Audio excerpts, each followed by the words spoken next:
Welcome. Today is all about getting isolated. Let's say you're a rock star mortgage banker and you want to keep your neighbors friendly.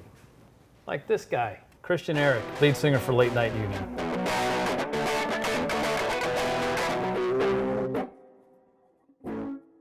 How do you practice and record at home without annoying your neighbors and without recording every time a Harley goes by? Well, the answer is you isolate. Sean Sadoff is here from Acoustiblok, and I'd like to welcome him. So we have a guy who's top in the industry to help us understand what real isolation is and how you can get totally isolated. Sean, welcome. Hi, Scott. Thanks. Glad to have you. Glad to be here. So let's talk about isolation. Okay. I'm building a new room. Okay. I put insulation in the walls, and I hand it to you. What does Acoustiblok do for me? What that's going to do is it's going to take a standard wall that may block a certain amount of sound, and we're going to enhance it. So we're going to attenuate or block more than it would typically block. So attenuating meaning if I'm on one side, the other side's quieter. That's correct. How does sound get from one side to the other to begin with? Let's just imagine that one side of the wall is a microphone, and we've got your guitar player in one side, creating sound. Okay. One side of the wall picks the music up. Okay. The insides of the wall transmits it to the other side, and the other side acts like a speaker. That's probably the easiest way to understand this. So you tap one side, the energy goes through the airspace, hits the other side, and it keeps moving. That's correct. So that's how we're getting sound from one side to the other. That's correct. But we can attenuate it or reduce it to a point that it's almost tolerable. Inaudible, maybe, right? So we can, because we did give you a big challenge here. So it was let's a talk huge, about this. So what you want to do is you want to, we naturally hear higher frequencies easier than we do lower frequencies. Okay. So we want to push down the resonance of that wall. The wall will actually resonate at certain frequencies, and we'll hear that on the other side. So different materials. So if we do sheetrock versus plaster or tile, let's say there's a bathroom or something, each of those does a different frequency? Right. Every material has a different resonant frequency. Wow. It's kind of like a wine glass. When you run your finger around, you're forcing energy in, and the wine glass resonates at the right frequency. Okay. This wall can do the same thing. Wow. So we want to stagger and we want to load down the resonance of the wall. So use different materials to hit different frequency ranges. So when Acoustiblok, we'll start with that. Right. So is this this is to load down the wall. Right. This is heavy stuff. So it is real heavy. It weighs a little over a pound per square foot. So there's 1 pound right there. That's right. But it's only 1/8 of an inch thick, so it's very thin. So you can add this to the wall without increasing the thickness of the wall too much. And this would give you about 15 to 18 dB more of attenuation than a regular wall would. Energy-wise, if you talk about 18 dB, it's a significant amount of energy that's not coming through the wall. Yes. Okay, so that's some really impressive stuff. In our challenge, we had a garage that had speakers below it. Mm-hmm. So we cut holes, and what does that do? Does it cause any problems if we do It causes this? a big problem. So any hole in this material or the wall. speaker's about this big, actually. Well, that's a giant hole, and if you have more than one, that's 2 giant holes. So that's going to let all the sound, and with a speaker, you're actually forcing the energy. You're permeating the whole assembly with sound, so I wouldn't recommend that. So how do we stop that from going through? If you've got a home theater and you're doing this, how do I keep the home theater speaker from going into the next room? Well, if you can't mount the speaker inside the room, and you have to pierce the boundary, like you're talking about, you would build an enclosure around the speaker and take contain another it. layer That's like correct. this and put the maybe a speaker box, inside. some type of box. Okay. Very nice. And then electric outlets and all those things, the same problem then. If I cut a square for the electric outlet, that must be what this stuff's for. Well, that's part of it. So it's an accumulative thing. So if you're going to have a bunch of holes, electrical outlets, maybe a fan outlet, light switches, things like that, you want to put, we have a material called a putty pad that goes around the back of these electrical boxes. We did see a lot of that out there. And then we take our liquid material and we pump it into the Romex, into the conduits around the electrical to seal every small hole that's in that wall. Okay, so we've sealed all the holes. We keep the sound energy dampened. Or contained, both, Okay, dampened so we keep and it contained, contained. we keep it dampened. So what do you do to enhance it even farther? We need to break it up. We need to do some mechanical decoupling of the inner wall and the outer wall. Okay. So the inner studio wall, you would basically build a secondary wall. So the outside wall would be one, then you'd have a second wall. Now, we're in a small apartment building or a small room, and I don't want to lose another 8 inches or 6 inches for a second wall. Okay. Is there a way to decouple it that way? Sure. There's materials, resilient channel is one, and probably the most cost effective. Okay, and that's something like this piece right here. Yes, that's exactly it. Okay, so this is a kind of a goofy piece of sheet metal. Yep. That acts like a cheap spring. So if my hand is a wall, this screws to the stud. Okay. And then the drywall or Acoustiblok screws to it, and then you get this type of flexibility. Okay, so it acts like a spring, so it deflects the energy. Transferring energy a little bit. That's correct. Excellent.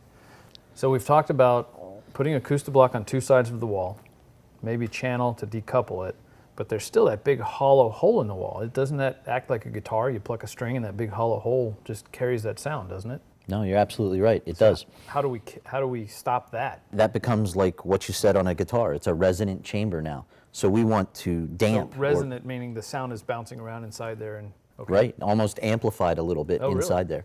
So we want to damp that, and we want to absorb any energy that's inside the wall.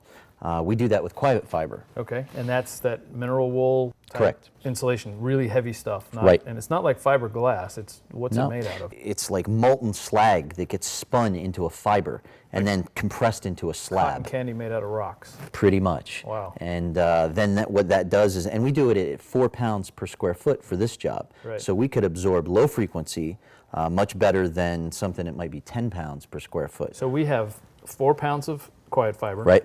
1 pound of Acoustiblok, 1 pound of Acoustiblok. So Right. there's 6 pounds of material Per every square foot. That's correct. And that's walls, ceiling, floors, everything. That's right. Wow. So we put a lot of weight in this project. We did. So we gave you a big challenge, voice recording artist, underneath a flight path, Right. jets flying over. Right.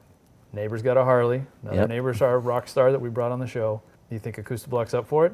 Absolutely. Let's see it get built. Okay. So here we have time-lapse video.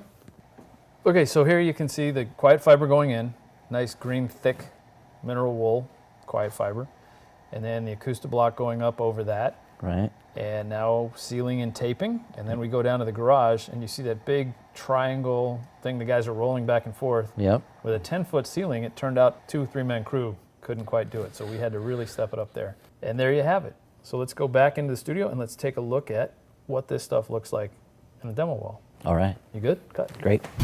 So Sean, we've got a wall. Okay. This is pretty standard construction. We've turned it sideways, so this would be like looking down from the roof. Sure. Tell me about what we've got in this wall, how it's different from normal construction. Okay. Again, here's our framing of our wall. Okay. You used 2x6s for this, standard wood studs. And these are on 16-inch centers. So typically this would be hollow.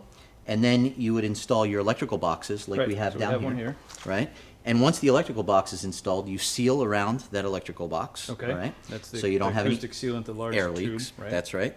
And then you would fill the cavity with this quiet fiber material. Okay. Okay, but before you do that, those boxes are going to take up some space. So you're going to want to cut out around those boxes. Right.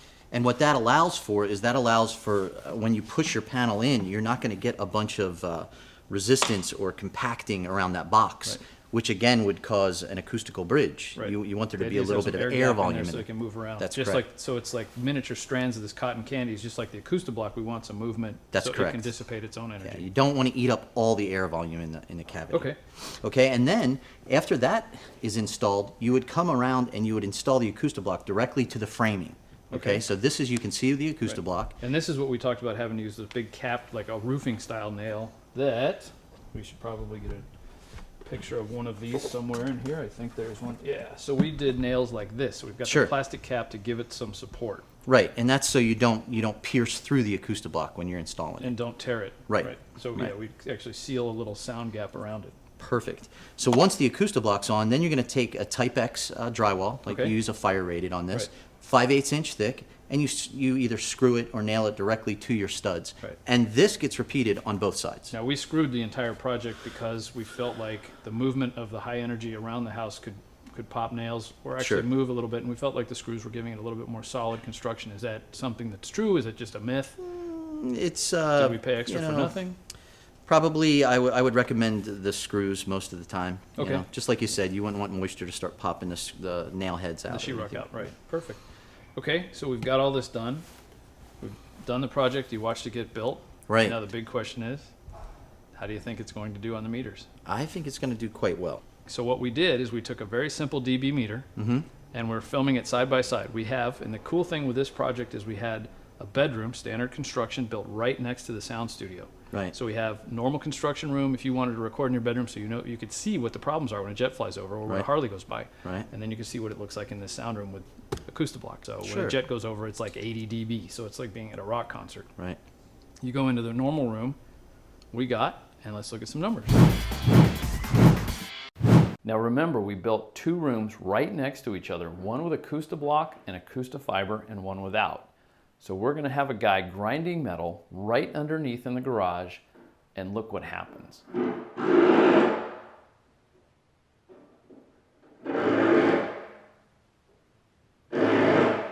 Now, while you're looking at this, you might say, well, geez, you want to be in the 20s and 30s, right, for a sound studio? And what we're seeing on the meter is actually the camera, because the room is so effective at keeping sound where it is, the camera is actually keeping a level on the meter. Our friend R. Bob Adams at Dolby Labs helped us on the design a little bit, and then our friends at Nuance Sound tell us we need to go below 30 for a floor for a good voice recording room, and I think you did it. Congratulations. All right. Nice Thank you. job. Thanks for coming in. Thank you.